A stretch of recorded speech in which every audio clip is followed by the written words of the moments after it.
आज मैं आपके सामने क्लास 12 का सरफेस केमिस्ट्री चैप्टर लेकर आया हूँ। सरफेस केमिस्ट्री के बारे में आज हम लोग यहाँ पर कुछ डिस्कशन करने वाले हैं। तो देखिए, सरफेस केमिस्ट्री में जो सबसे पहली चीज़ आती है दैट इज़ एडजॉर्प्शन। एडजॉर्प्शन क्या होता है? देखिए, कोई भी अगर हम लोग सरफेस लेते हैं, सरफेस सॉलिड की हो, लिक्विड की हो, गैसेस की कोई सरफेस नहीं होती है तो हम लोग सॉलिड और लिक्विड की सरफेस की बात करेंगे। तो अगर हमारे पास कोई सरफेस होती है, surface this is a substance और ये इसकी सरफेस है, उसके ऊपर मॉलिक्यूल्स का, पार्टिकल्स का आकर चिपक जाना, किसी सरफेस के ऊपर पार्टिकल्स का, मॉलिक्यूल्स का आकर चिपक जाना ही एडजॉर्प्शन कहलाता है।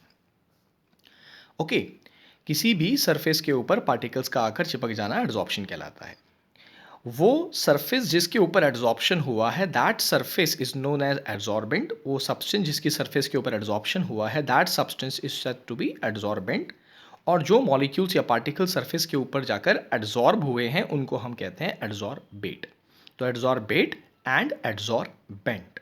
ओके, अब देखिए, वैसे तो बहुत सारे एग्जाम्पल्स हमारे पास एडजॉर्बेंट के हैं, लेकिन उनमें से कुछ एग्जाम्पल्स देखिए। ये क्वेश्चन बनता भी है कि give an example of adsorbent. Adsorbent के एग्जाम्पल्स बताइए जिनके ऊपर हम यूजुअली एडजॉर्प्शन करवाते हैं। तो silica gel, charcoal, alumina, these are very good adsorbent.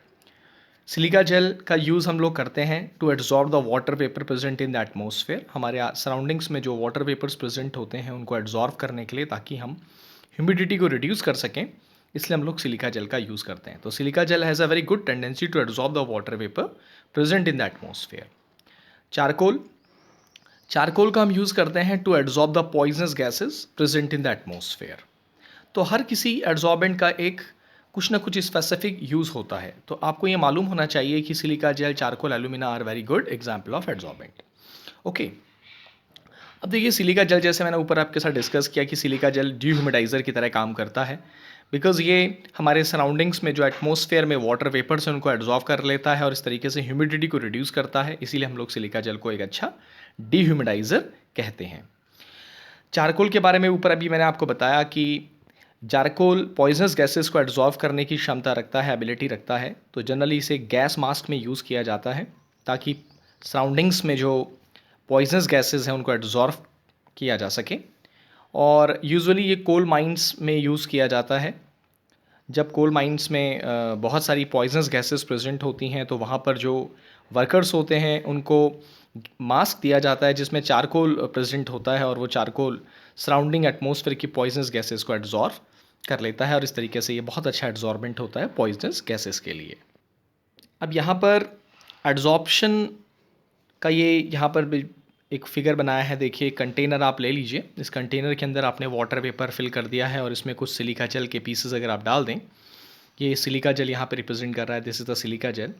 तो क्या होगा, सिलिका जेल जो वाटर वेपर्स, कंटेनर के अंदर जो वाटर वेपर्स प्रेजेंट होंगे वो वाटर वेपर सिलिका जेल की सरफेस के ऊपर जाकर एड्जॉर्ब हो जाएंगे, because it has the tendency to adsorb the water vapours.